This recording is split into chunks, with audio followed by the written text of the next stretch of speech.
Shalom Aleichem. Our topic today is going to be the transition Chabura between the Responsa Chabura and Bezrat Hashem the Rambam Chabura. And God willing, from now on, every Chabura will revolve around a certain Rambam.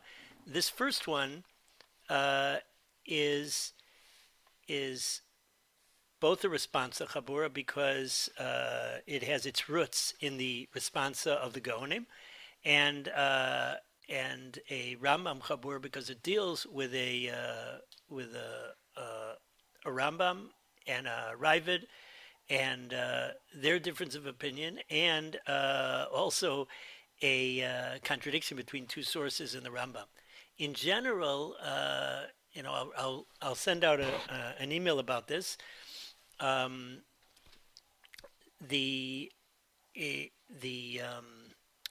we'll be dealing with is every time there'll be a Rambam at the center of our discussion, and most of them will probably be from the Mishnah Torah, but some will also be from the Rambam's Responsa or his Igros or his Perush Mishnayos.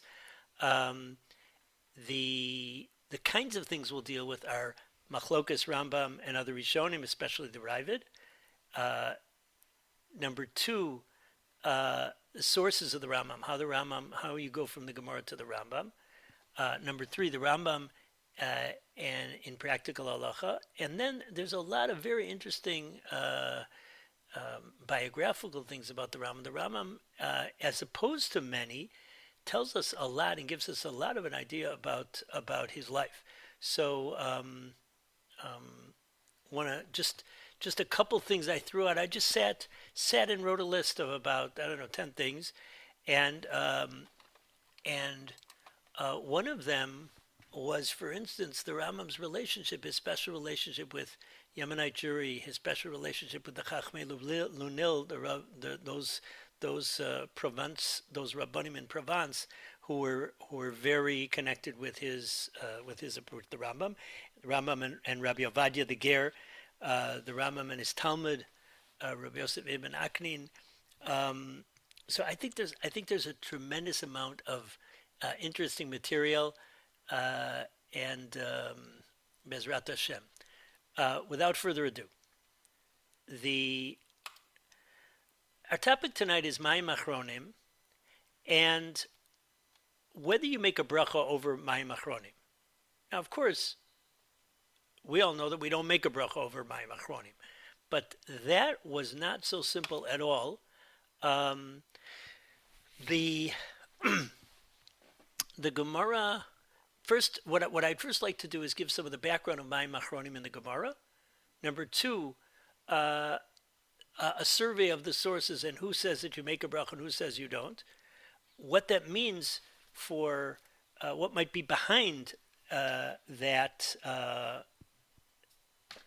machloket, which has some nuances in the middle. There's the yes bracha, no bracha, but there's also some approaches in the middle. And then finally, what seems to be, or what is cited as a possible contradiction within the Rambam, and how it's resolved. So let's go.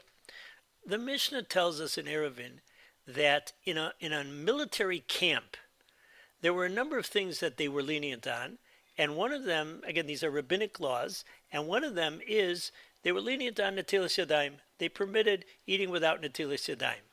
The Gemara points out, Amar Abaye, lo shanu ela mayim rishonim. That's only netilas yadayim before eating that they were lenient on on not having to do netilas yadayim. Aval mayim achronim chova, but what is called the later water, meaning the washing of the hands that is done before Birkat Hamazon at the end of the meal, that's an obligation. In other words, that they did not say you don't have to do in the military camp. Amar Rabbi Chia bar Ashi, mipnei ma amru mayim achronim chova. So why did they say that mayim achronim is a chova, is an obligation? Mipnei shemelech stomit yesh shemesameh et einayim. There's Sodom salt, which blinds the eyes, and I'll add from elsewhere we know that right before they finish the meal they would take some salt, which is interesting. The same Gemara, but with a different name, appears in Chulin. Amar Rabbi Yehuda. Here it's Rabbi Yehuda braided Rabbi Chia. Mipnei ma amru mayim Acharonim chova shemelech stomit yeshem mesameh dainaim. So that's one Gemara, or two Gemaras which are in one direction. There is another Gemara, very interesting names in this Gemara. There's a sefer by Rav Reuven Margolios. He's the author of his, I think his most famous book is Margolios Hayam, and but he has a sefer Shemos V'Kinuyim B'Talmud, which is names in the Talmud that appear in the Talmud that seem to not be an actual name that somebody was given at their bris, but rather a nickname. This looks like a great example. Tana Rabbanan Shemen Me'akev Esabracha Divi Rabbi Zilayif. Rabbi Zivoy Omer Eino Me'akev. There's a machlokas Tanoim about whether. Right, I know you can't see my face because my computer setup is a little different, but I might be able to engineer it. Let's see if it works now. Yeah, not so terrible. There you are. Thanks. So there's a machlokas tanoim between Rav Zilayif, which sounds suspiciously like sprinkling, and Rav Zivoy, who says about whether the oil that was done at the end of a meal is essential, necessary, or not. Rabbi Yacha Omer, Shemen Tov Me'akev.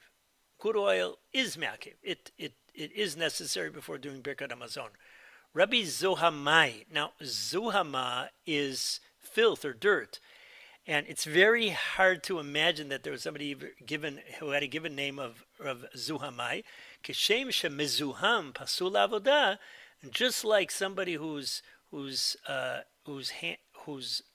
dirty is invalid for doing service in the Beis Hamikdash. Kach yadayim mizuhamos psulos lebracha. Similarly, when one has dirty hands, that's invalid for making the bracha, for making birkas hamazon. And the Gemara goes on to say, Amar Rav Nachman bar Yitzchak, Rav Nachman bar Yitzchak said, Ana, I am lo ziloi, velo zivoy, velo zuhamoy. Yadana, I don't know about ziloi and zivoy and zuhamai. Ela masnisa yadana, I know a brisa. The Amar Rabbi Yehuda Amar Rav, the Amri Laba masnisa tana, there are those who have a brisa that says the following, Viskadishtem, elu mayim rishonim. V'yisem kedoshim, elu mayim achronim. Ki kadosh ze shemen, ani Hashem Elokechem zo bracha. So on the pasuk of you should sanctify yourselves and become holy, for I Hashem your God am holy. Chazal darshan on each of the four stages, that each one of these refers to one of the stages of the meal. Mayim rishonim, viskadishtem. Visam kadoshim is Mayim Acharonim. Ki kadosh is referring to the oil that was done on the fingers at the end of the meal, and Ani Hashem Elokechem is now the bracha. So that's a second source for Mayim Acharonim, which is connected to the pasuk of V'yisem kadoshim, you should be holy. That's a far cry from Melech Stomis, from you've got some poisonous salt on your hands and you have to wash it off. This seems to connect both Mayim Rishonim and Mayim Acharonim with holiness, with sanctity. Now, in that vein, there's a machlokas Rambam and Ravid about whether to make a bracha on Mayim Acharonim. Kol Notel Yadav, says the Rambam, Bein la'achila, bein l'kriyat shema, bein l'tfila, mevarach tchila asher kiddushanu b'mitzvot savet tzivanu al natilas yadayim. Before you eat, before you say kriyat shema and davening, I assume that our asher kiddushanu b'mitzvot savet tzivanu al natilas yadayim that we say in the morning, would be the one that is preparing us for Kriyat Shema and Tefillah later on, and there we do say a bracha. I don't know of anybody who nowadays would say Asher Kiddush Shalom Mitzvot Tzivara Tilas Yadayim before davening Marav, let's say. Though there are people who are makpid to do Netilas Yadayim. Shazo mitzvahs chachamim shenitztavenu min haTorah lishma mehem. That's one of the rabbinic mitzvahs, but we have been commanded biblically to do the rabbinic mitzvahs. Shenemar al pi haTorah asher yarucho. You should follow the Torah that they instruct you. They, the Sanhedrin, instruct you. So based on that, we can say asher kiritzanu b'mitzvotav v'tzivanu. God commanded us netilas yadayim. Why? Because God commanded us to follow the Torah that the sages instruct us, and they instructed us to do al netilas yadayim. So we can say that God commanded us to do netilas yadayim. Mayim Acharonim, says the Rambam, ein mevarchim aleim. We don't make a bracha over Mayim Acharonim she'enam ela mipnei sakana. They're only because of danger. Ulefika chayav adam lehizaher bahen biyoter. And therefore, a person has to be very careful about that. As we say, the famous saying of Chazal, chamira sakanta me'isura, that danger is treated more stringently than prohibitions. Now, the Ravid says, Ani shamati b'shimushei ha'gaonim ha'kadmonim. I heard in the earlier Gaonim, in the works of the earlier Gaonim, shekasvu al hamayim ha'achronim bracha al rechitzas yadayim. I heard of such a bracha that the Gaonim have a bracha not al netilas yadayim but al rechitzas yadayim. V'chaye roshi, by the life of my head. Now, I was looking into this. Sure enough, the Rabbi uses this expression often enough that it's a 2-digit. When I do a search on it, you find more than 2 digits of them. So that's an interesting expression. Dvarim nechonim. They are true words. They are proper words. Sharei chachamim darshu eshteihem pasuk echad. They learned both of them from one pasuk. V'yiskadishtem v'yisem kedoshim. What's the difference between Mayim Nishonim and Mayim Acharonim? They're both in that same pasuk. V'chein amru yadayin shehein mizuamos psulos lebracha. That's Rav Zohamai. If your hands are dirty, they're invalid for a bracha. I just have to share. I was once at a dinner table, and somebody said, again, I'm jumping ahead of myself, but somebody said all liquids are okay for Mayim Acharonim. So he took some Coca-Cola and he poured it over his hands. So my reaction was, as we're going to see later on, Tosu says that we don't have the Melech Sodomis, we don't have the Sodom salt now. So that's why Mayim Acharonim is out of is not in general practice. So I said to him, we don't have the Melech Sodomis. So why do we wash our hands? Why do we do Mayim Acharonim? So if your hands are dirty, they have to be clean, and then there might be, as we'll see, there might have to be an extra, I guess, spiritual side to Mayim Acharonim. But if your hands were clean before, and now you got sticky hands because of Coca-Cola, so maybe that Mayim Acharonim was counterproductive. Anyways, that's just a side comment on a dinner table conversation many, many years ago. Anyways, so says the Ravid, if your hands are dirty, you have to make a bracha over washing your hands. But if you ate dry things, so your hands are clean, you don't have to make a bracha. They're only because of health, of avoiding danger. And thus I wrote in my compilation. Now this does appear in the Ravid's Tshuvas. There's the Tshuva and Psakim of the Ravid where he writes this. Ve'ikar ad kan l'shono. So that's the Ravid. So it follows that there's a machlokas Rambam and Ravid about whether to make a bracha over Mayim Acharonim. The Ravid says to make a bracha if your hands are dirty, and the bracha you should make is al rechitzas yadayim, on washing your hands, striking. So this, I have to say, again, I have these blind spots, these gaps in my knowledge, and this was like a whole new thing for me. The fact that there's a whole strain of making a bracha over Mayim Acharonim. Now, the tour collects all the material. There's actually somebody in the world of Mechkar. There's a Rabbi Tzvi Groner, who I think is the rabbi of Hebrew University at some point, and he wrote a book which is more in the realm of Talmudic scholarship, Brachot Shenichtak'u, which is a book about blessings who are out of vogue, blessings we don't say anymore. So he has a chapter there on the making a bracha over Mayim Acharonim. So I took some of the material from there, but the summary of the discussion is in the tour. The tour says because of Ramah, that's from the Spanish Rishonim, the middle of the Spanish Rishonim. Kevan shu chova tzarich levarach aleim. Because Mayim Acharonim chova, it's an obligation. Well, we make obligations. We make brachas over rabbinic obligations. So the Ramah says you got to make a bracha over Mayim Acharonim. Uktzas al gonim kasru sheyesh levarach aleim al rechitzas yadayim. And there's some gonim that wrote that you should make the bracha on washing your hands, on rechitzas yadayim. Ubahag kasav, the Baal Halachos Gedolos writes, Kevan she'enan ela letzorach adam mishum melech sodomis, since they're only for a man's needs because of avoiding the Sodom salt, there's no need to make a bracha. V'kach kasav Rav Amram she'ein levarich aleim lo b'lashon natila v'lo b'lashon rechitza v'lo b'lashon shtifa, that you don't make a bracha, said Rav Amram Gaon. You don't make al natilas yadayim, you don't make al rechitzas yadayim, you don't make al shtifas yadayim, v'nasan siban b'davar b'shamta narash. Now, he's alluding to, I wrote in parentheses, he's alluding to a Gemara in Chulin where there was a certain place where the people apparently were not so and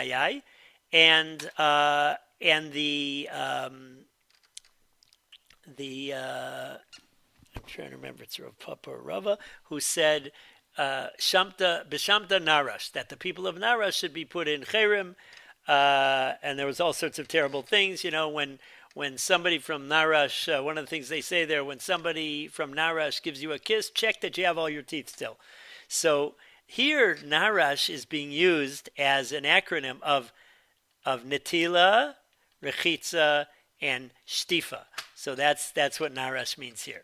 So so far we have the Ramah, some Gaonim, the Bahag, and Rav Amram, which are two camps. The Bahag and Rav Amram Gaon say not to make a bracha. The Ramah and some of the Gaonim say yes to make a bracha. And if you make a bracha, it's al rechitzas yadayim. And he brings the Rambam.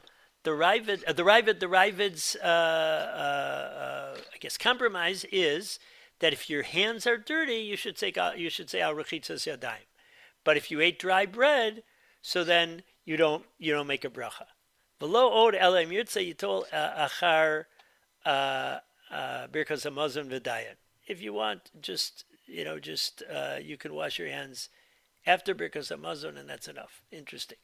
Aval biyadayim mizomos lo yivarach. You shouldn't make a bracha if your hands are dirty. For Rav Acha Meshabcha Kasav Kol Davar Sheino Karav Al Gamizbech Nikra Mezuam V'Tzorach Lavorech Alav.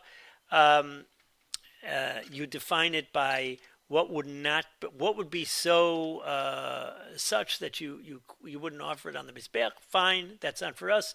V'Kasav Od Sham Mavorech Lefisha Mazkir Hashem Tzorach Litol Kodem Sheyivarech. Aval Acherim Enam Elo Mishum Sakanas Melech Stomis V'Imratzu Ein Notlim Kodem Bracha. Interesting. So the Ravid's approach is slightly more complex. The number one, if your hands are dirty.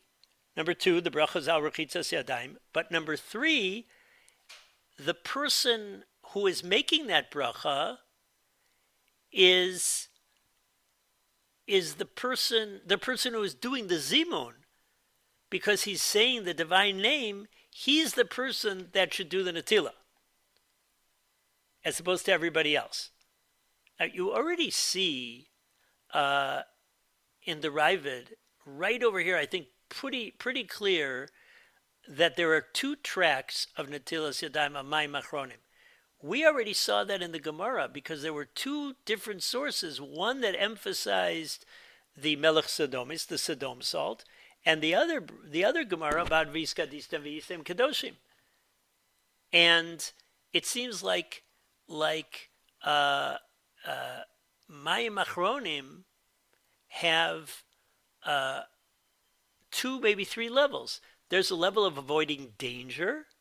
There's a level of making sure you make the bracha with clean hands. And then perhaps there's an extra level of kedusha. I will mention there's an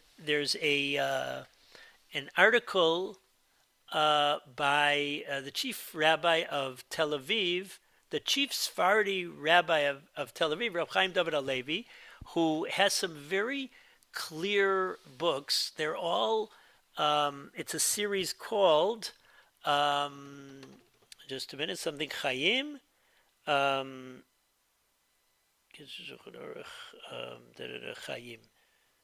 Wow. It escapes me. But, so he writes about, in his discussion of Mayim Acharonim there, four different levels. The ones that I mentioned already: Sodom salt, that's dangerous. It'll blind you if you put your hands in your eyes. Number two, if your hands are dirty, your hands should be clean. Number three, something about that you should have kedusha, meaning even if your hands are clean, you would do the Netilas Yadayim according to this.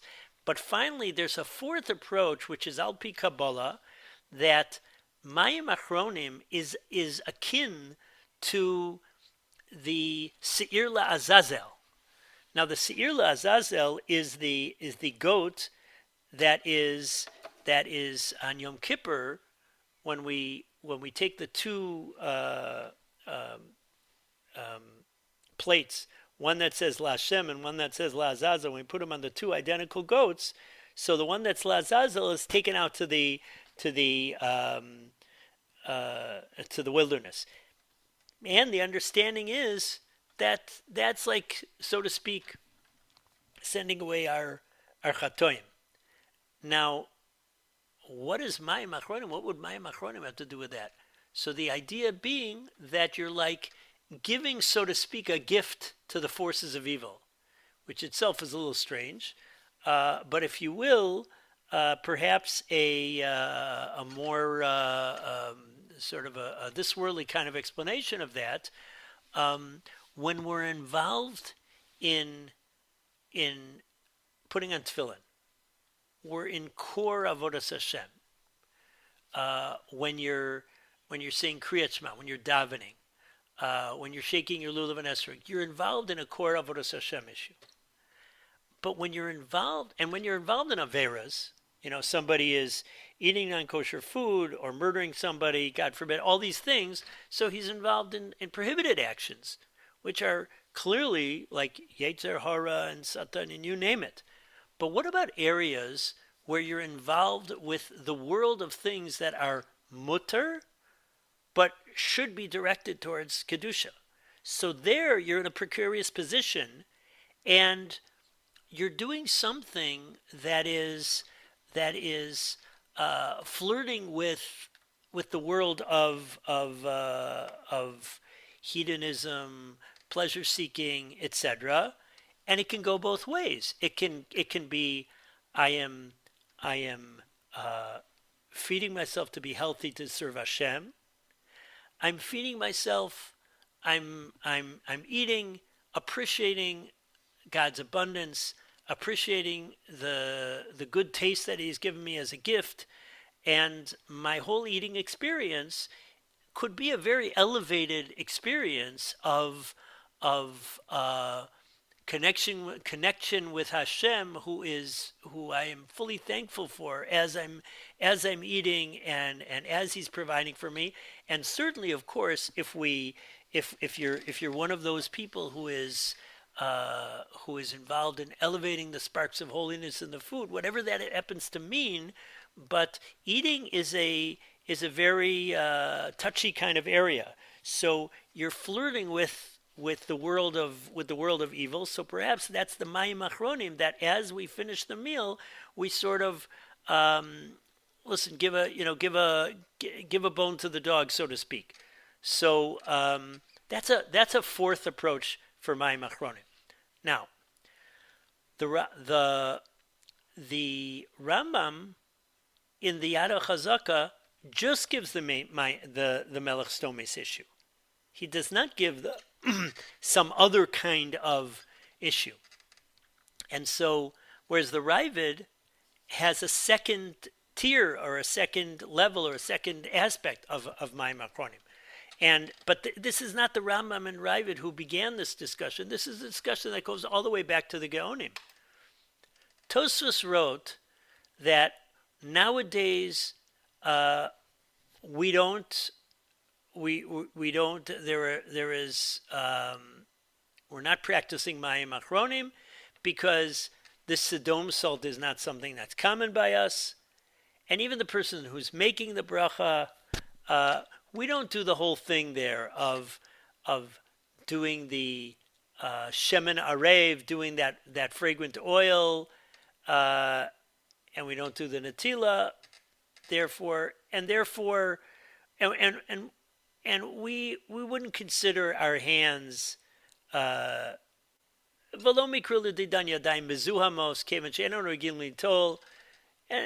because that's the standard, so we don't consider our hands filthy.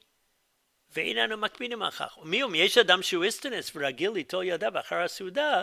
if there is a person who's very picky, not picky, but refined or excessively refined in istinus, and he always washes his hands after the meal. Again, it could be there are generations that are like this. If your hands are, in your personal experience, dirty, you should wash them before you make a bracha. But lo yivarech aleim klal. You shouldn't make a bracha over netilas yadayim. And sure enough, the Shulchan Aruch's psak is clear cut. Ein bevorchim shum bracha al Mayim Acharonim. You don't make any bracha on Mayim Acharonim. Why does he say shum bracha? Because you don't make al natilas, you don't make al rechitzas, you don't make al shtifas, you don't make any bracha. Even if your hands are dirty, even if there's Sodom salt around, you don't make a bracha over it. Okay, so those are the approaches to Mayim Acharonim. Here's them organized in a little chart. The Ramah, the tour opened up, says you do make a bracha. Some of the Geonim, he says, that preceded him, they say to make a bracha. However, the Bahag and Rav Amram Gom say not to make a bracha. Now the Ravid, who is following the approach of predecessors, meaning of the Ramah and some of the Geonim, Shimu, he quotes the Geonim. So his approach is on dirty hands. You make al rechitzas yadayim, and I would add, I didn't write when I put together this chart, that the person who does the zimun is the person who's going to say who's going to wash the hands and say the bracha, because he's the one who's saying the Shem Hashem. However, Tosfos say our custom, and that's really, I think, a widespread custom is not to particularly do Mayim Acharonim, but if your hands are dirty, you should wash your hands. We don't have Melech Stomis, we don't have shemen arev, so we don't do, on the one hand, the health thing is not an issue. On the other hand, the whole ceremony is something we don't do anyways. We don't have the fragrant oil at the end of the meal. Okay, just to point out that these are sources in the Geonim, but it goes even further back. The Raviyah, Rabbi Eliezer ben Yoel HaLevi, so he's in the Rishonim in Ashkenaz, so he writes, Uve Hilchos Netilas Yadayim Kasavti Shebe Midrash Tanchuma Beparshas Vayisa Mishalo Vayomer Amrinan Shemayim Acharonim Tunim Bracha. In a Tanchuma, it says that Mayim Acharonim require a bracha. Afal pi shechovahem, even though they're an obligation. Again, what's the even though? Because we say Mayim Rishonim mitzvah, Mayim Acharonim chova. So And even though there's that health issue at the core, you still make a bracha. We also say that dirty hands are invalid for making a bracha. The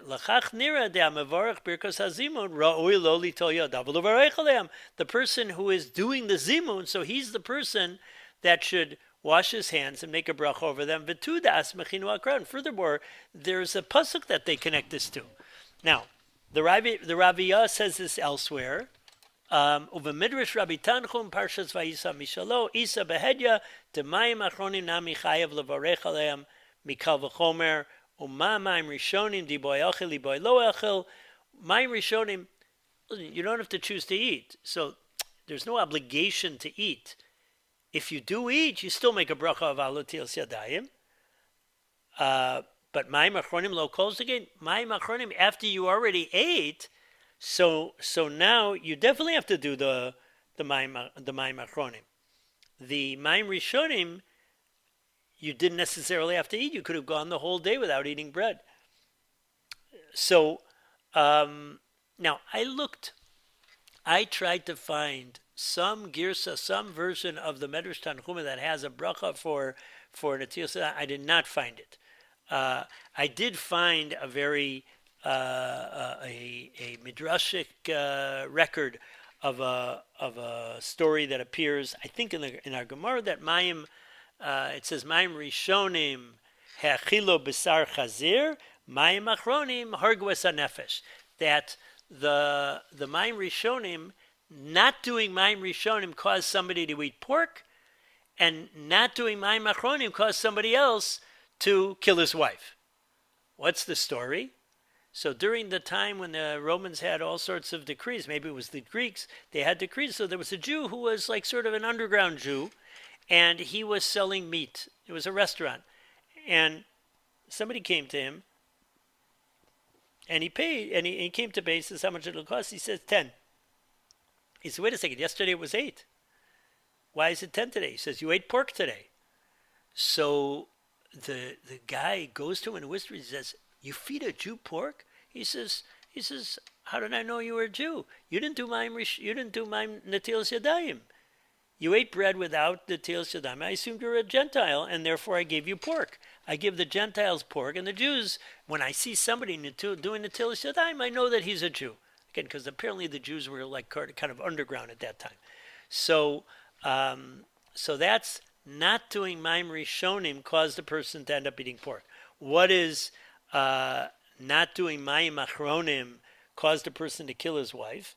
So there was somebody who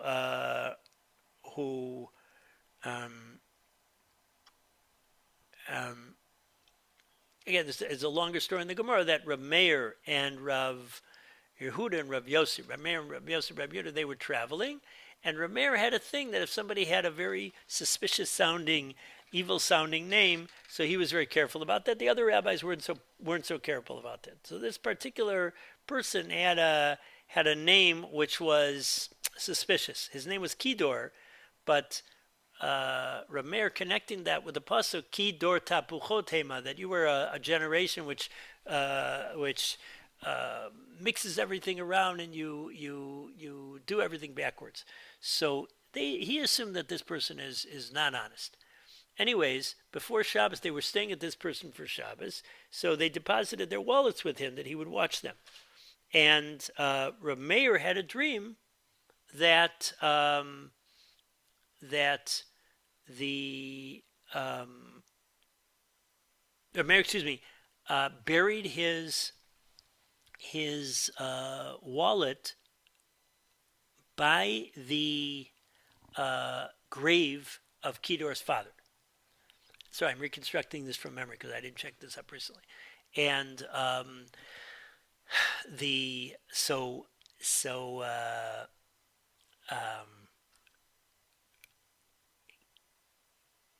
Reb Meir was guarding the grave all Shabbos, and Kedor had a dream. His father told him there's this wallet by his head. Anyways, after Shabbos, the other rabbis go for their wallets. They don't, and Kedor says, I don't know what you're talking about. and Meir, of course, has his wallet. Um, and okay, the next morning, so Kedar has beans for breakfast and doesn't do Mayim Acharonim.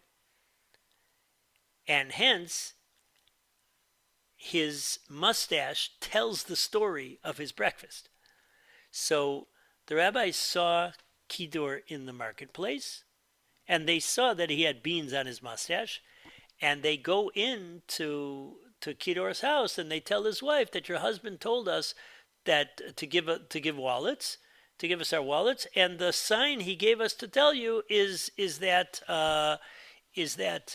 that he had beans for breakfast. So she said, "Wow, that sounds very personal. Only he could have known that." So she gives the wallets. Of course, Kedar comes home and he finds that he says, "Where are the wallets?" And she says, "I gave them to those people like you told me to." He says, "What did I tell you to?" And I never said anything like that, and I can't believe you did this. And he kills his wife. Okay, so that's a Gemara about that's the Gemara that appears in Medrash Tanchuma on those psukim. The only thing is, I did not see there anything about making a bracha. There is a Zohar Chadash Ruth which says explicitly, Mayim Acharonim Chova v'lo hitzrichu bo bracha. Afagav di adav mezuamos. Still, you don't make a bracha even though your hands are dirty, because of food. You don't make a bracha about rechitzas yadayim. So that's explicit. However, Reb Chaim Kanievsky has it's a pella. He has a massive sefer on Egla Arufa. That sefer about Egla Arufa, which is one mitzvah out of the 613 that is extremely uncommon, but he has a very, very thick sefer that includes every topic that's related somehow under the sun, and somehow he gets into a discussion of all the brachas, and he says, here's a list of all the mitzvahs that you make a bracha over, and he just goes through an exhaustive list, and there he says, Mayim Acharonim, Zohar Chadash Ruth, Mem Zayin Amar Aleph, Legirsa Achat. According to one version of the Zohar Chadash, I was checking online. When I say online, I mean Otzar HaChochma. I did not find it, but that's simply a chisaron in my research abilities. Now, I want to end with a very interesting the Rambam. The Rambam says that we make brachas over rabbinic mitzvahs, and we're able to say Asher Kedishanu b'mitzvosav v'tzivanu. Why don't you make a bracha over Netilas Yadayim at the end? The only reason why they obligated it is because of danger. Again, the Melech Sodomis. You don't make a bracha over them. What is this like? Somebody filtered his water because he was worried about bugs or dangerous things in the water. So, and then he drank it. Because of leeches. You don't make a bracha about he commanded us to filter the water. The same thing is true. In other words, just getting rid of a danger is not something you make a bracha over. However, the Rambam says he has a discussion about which mitzvah acts we make brachas over. And he speaks about all these mitzvahs, sukkah, lulav, shofar, tzitzit, tefillin, etc. And he makes a point. You don't make the bracha when you build the sukkah. You make a bracha when you sit in the sukkah, when you live in the sukkah. You don't make a bracha when you prepare your lulav. You make a bracha when you shake your lulav, or when you hear your shofar, or when you put on your tzitzis, or when you put on your tefillin, when you put on the mezuzah. Aval imasa makeh. But if you make a makeh, that's the fence around the roof. Mevarach b'shas asiyah. When you make the makeh, you make asher kedishanu b'mitzvosav v'tzivanu la'asos makeh. That's the bracha you make for making the makeh. That's the when you make the mitzvah, as opposed to these other things which you don't make the bracha when you make it. Well, there's a bracha over a makeh, making a makeh. Well, isn't that because of danger? isn't a makeh made to prevent people from falling off the roof. Yet the Rambam was pretty clear that you don't make a bracha over Mayim Acharonim because the reason for them is danger. So why is it that you do make a bracha over makeh, which seems to be in the Torah because of danger, and you don't make a bracha over Mayim Acharonim, which is because of danger? So that's a topic that was discussed over the ages, and I'm giving it to the way I found it. So I first found Reb Chaim Kanievsky said there's a difference between Mayim Acharonim, which is not chayav midoraisa, and the reason is because of danger, and the danger is the takana, meaning this is a takana d'Rabbanan to avoid danger, and you don't make a bracha over that. Mashein kein b'chiyuv makeh shu midoraisa. The chiyuv to make a fence around the roof is a biblical level mitzvah. Harei mitzvah bifnei atzma omeres af below tam v'lochein bevorchim. The mitzvah stands independently, even without the reason. In other words, even though we make mitzvahs over we make brachas over rabbinic mitzvahs, just like we make brachas over biblical mitzvahs. We make a bracha over Ner Shabbos and Ner Chanukah and Mikra Megillah, etc. But when it's because of danger, the whole point of the rabbinic thing is to avoid danger, and we have a rule that one of the rules of brachas is we don't make a bracha over avoiding danger. But makeh, a mitzvah d'oraisa, by definition, has an independent existence, independent of its reason. That's part of the 613 mitzvahs that we try to get an understanding, even when the Torah tells us about the reasons behind them, but they have an independent existence. So, by definition, a biblical mitzvah will not only be because of danger. Now, I said, oh, that was very clear, but when I look backwards, it turns out that two contemporaries 300 years ago, 250, let's say, years ago, before Reb Chaim Kanievsky wrote this, they basically wrote the same chiluk. Now, this is the Sefer Yitzchak Yeranein, who is because of Rav Eliakim Gatinu from Turkey, who lived from 1725 to 1795, Taf Pehei to Taf Kufnan Hey. So he wrote, Yesh lechalik be mitzvah doraisa le derabanan. Derabanan azlinan basar taima. With a rabbinic mitzvah, you go after the reason, and the reason is danger. Mashen ki midoraisa, that's not the case for a doraisa. And it's not just the Rav Yakum Gatanu. The second Reb Chaim Falaji, the Pri Megadim brings this also. V'yod yesh lomar mitzvah saseh min haTorah mevarchim af besakana v'shani hani d'Rabbanan mishum. Af besakana v'shani hani d'Rabbanan umishum sakana. In other words, he makes the d'oraisa d'Rabbanan chiluk, but without fleshing out why there should be a distinction. Now, there's two other reasons brought.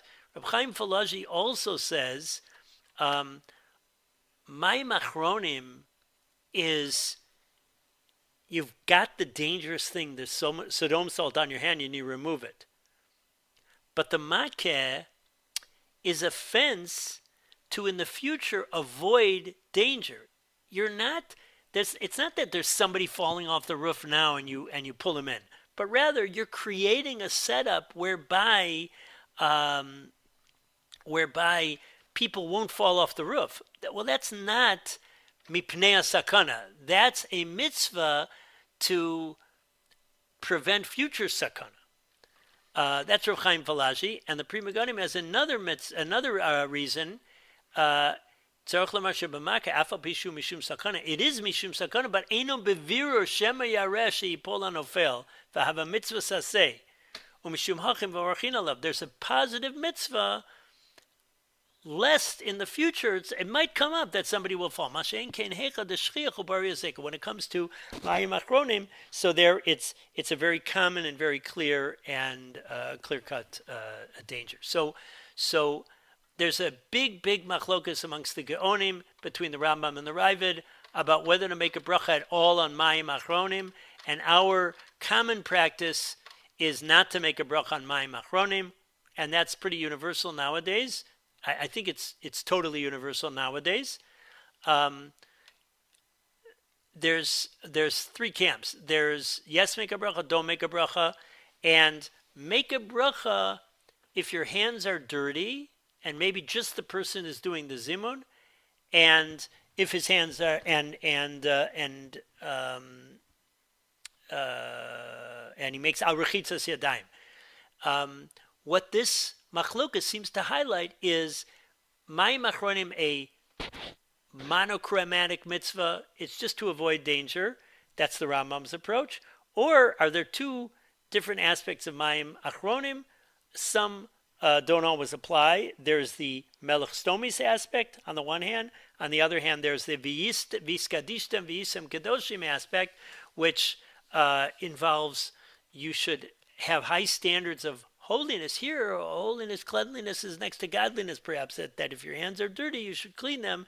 And that itself is something to make a bracha over, even if it's not because of Melech Stomis. But again, we don't paskin that. We mentioned that the sources are in the Geonim, and there's even sources in Chazal, two girsas in the Zohar. I'd say two girsas in the, or at least there seems to be a Medrash Tanchuma that I didn't find. And finally, how is it that the Rambam on the one hand says you don't make a bracha over Mayim Acharonim because it's dangerous, but you do make a bracha over Makeh? Simple solution, 1700s, 2000s, that Makeh is a biblical level mitzvah. So even though there is a core reason because of danger, but every biblical mitzvah has an independent existence. And so its reasoning doesn't define it. That's something that seems to come out of the Pri Megadim, Yitzchak Yeranen, and it's articulated by Reb Chaim Kanievsky. Again, he probably saw I'm sure he saw the Pri Megadim, and therefore he was just answering the question that was posed to him. There are other reasons given. One is, sure, we don't make a bracha over sakana, but we don't make a bracha when we avoid a clear danger. But if you're doing the mitzvah of going overboard of preventing future sakanas, that you do make a bracha over. Anyways, that's what I wanted to share with you today, and this will be, as I said, the transition from the Responsa Chabura to the Rambam Chabura, God willing.